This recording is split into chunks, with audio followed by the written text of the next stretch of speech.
drew. A terror gripped me. There had come upon me a mighty desire to leave the cave and go out where the light swung, to let them do with me as they pleased, carry me where they wished. The desire grew. It gained fresh impulse with every rise of the beam, until at last I vibrated with the desire as I had vibrated to the chant in the temple. My body was a pendulum. Up would go the beam, and I would swing toward it. Only my soul kept steady. It held me fast to the floor of the cave, and it placed a hand over my lips to still them. And all that night I fought with my body and lips against the spell of the pit people.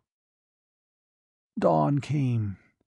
Again I crept from the cave and faced the stairway. I could not rise. My hands were torn and bleeding, my knees in agony. I forced myself upward, step by step. After a while, my hands became numb. The pain left my knees. They deadened. Step by step, my will drove my body upward upon them. And time after time I would sink back within myself to oblivion, only to wake again and find that all the time I had been steadily climbing upward. And then only a dream of crawling up infinite stretches of steps, memories of dull horror while hidden within caves, with thousands of lights pulsing without and whisperings that called and called me. Memory of a time when I awoke to find that my body was obeying the call, and had carried me halfway out between the guardians of the portals, while thousands of gleaming globes rested in the blue haze and watched me. Glimpses of bitter fights against sleep, and always a climb up and up along infinite distances of steps that led from a lost Abaddon to a paradise of blue sky and open world. At last, a consciousness of clear sky close above me, the lip of the pit before me.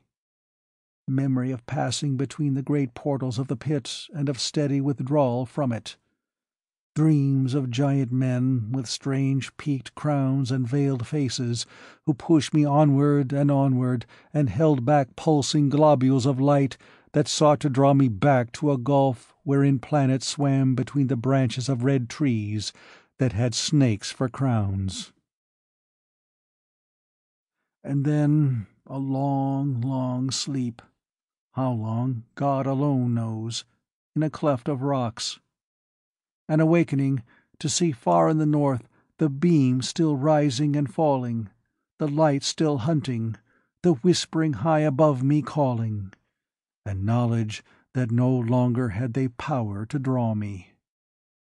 Again, crawling on dead arms and legs that moved like the ancient mariner's ship without volition of mine. And then your fire, and this safety. The crawling man smiled at us for a moment, then quickly fell asleep. That afternoon we struck camp, and, carrying the crawling man, started back south. For 3 days we carried him, and still he slept. And on the 3rd day, still sleeping, he died. We built a great pile of wood, and we burned his body, as he had asked. We scattered his ashes about the forest with the ashes of the trees that had consumed him. It must be a great magic indeed that can disentangle those ashes and draw them back in a rushing cloud to the pit he called accursed. I do not think that even the people of the pit have such a spell. No. But Anderson and I did not return to the 5 Peaks to see. And if the gold does stream out between the 5 peaks of the Hand Mountain like putty from a clenched fist, there it may remain for all of us. The end of The People of the Pit.